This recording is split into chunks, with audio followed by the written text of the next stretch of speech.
क्या आप जानते हैं कि लोकसभा में महिलाओं को 33% आरक्षण मिलने वाला है। इससे देश की राजनीति में पूरी तरह से बदलाव हो सकती है। तो hello everyone, welcome back to our channel. मैं हूं मुस्कान और आज हम बात करेंगे एक बहुत ही इम्पोर्टेंट करंट अफेयर के टॉपिक पे, जिसका नाम है वुमेन रिजर्वेशन बिल, जो अब लोकसभा के लिए बिल्कुल भी क्लियर हो चुका है।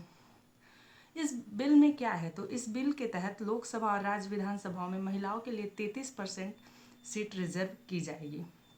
यानी हर 3 में से 1 सीट अब महिलाओं के लिए होगी। चर्चा में क्यों है, तो कैबिनेट ने लोकसभा और राज्य विधानसभाओं के महिलाओं के लिए 33% आरक्षण को तेजी से लागू करने के लिए महत्वपूर्ण संवैधानिक संशोधन और परिसीमन विधेयक को मंजूरी दी है और इसके लिए 16 से 18 अप्रैल तक संसद का एक विशेष सत्र बुलाया गया है। अब इसमें बदलाव क्या किया गया है? पहले जो ये बिल था, ये नई जनगणना के आधार पर लागू होने वाला था, पर अब इसे 2011 के आंकड़ों के आधार पर ही लागू किया जा रहा है। इसमें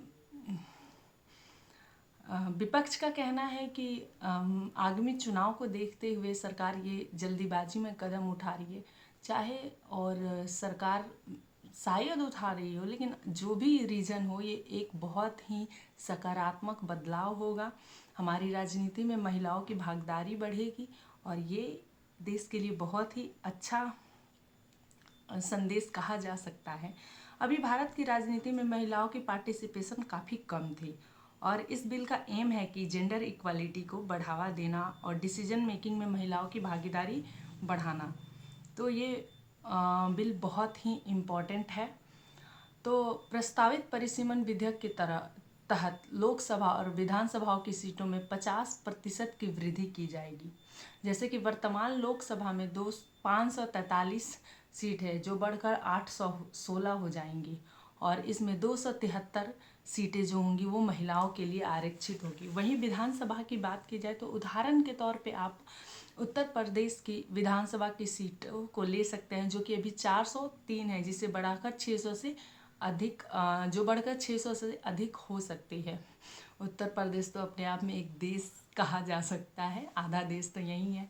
खैर, आगे बढ़ते हैं और देखते हैं कि इसमें आवश्यक संवैधानिक संशोधन क्या क्या करना होगा। तो सीटों की संख्या बढ़ाने के लिए हमें 2 अनुच्छेदों में संशोधन करना अनिवार्य होगा। सबसे पहला आर्टिकल है आर्टिकल 81 आर्टिकल के तहत क्या आता है, तो आर्टिकल 81 के तहत लोकसभा के अधिकतम शक्तियों को सीमित कर किया जाता है, सीटों की शक्तियों को सीमित किया जाता है। जैसे अभी 500, इसकी वर्तमान सीमा जो है वो 550 है, तो इसमें संशोधन करना पड़ेगा हमें इसे बढ़ाने के लिए। वहीं आर्टिकल 170 में भी हमें संशोधन करना पड़ेगा। अब आर्टिकल 170 में क्या है, तो ये है कि विधानसभा की अधिकतम शक्तियों को सीमित करता है ये। जैसे कि हमने देखा कि यूपी में अभी 403 है और वो अधिकतम कितना है, 500 है, लेकिन वहाँ पे बढ़ के कितना माना जा रहा है, 600 तक माना जा रहा है। तो उसे बदलने के लिए हमें 170 में भी संशोधन करना पड़ेगा।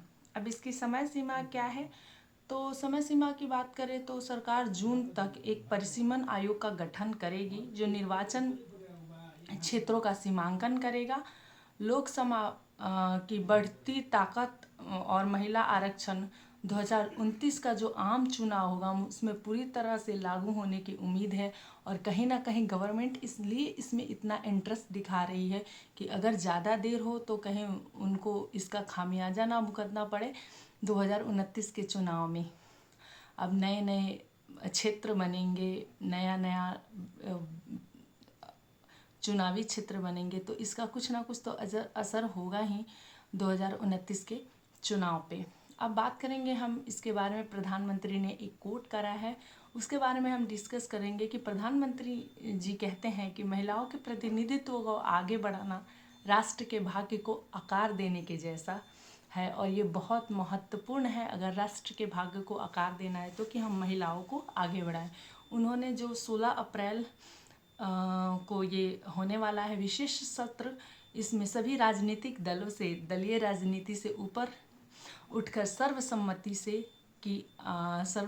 से आगे बढ़ने की अपील की है। तो देखते हैं क्या होता है इस विशेष सत्र में। आगे के अपडेट्स के लिए हम फिर आपसे मिलेंगे। तब तक हमारे वीडियो को लाइक करिए, शेयर करिए, हमारे चैनल को सब्सक्राइब करिए। हम जल्दी आपसे मिलेंगे। Thank you so much. मिलते हैं अगली वीडियो में।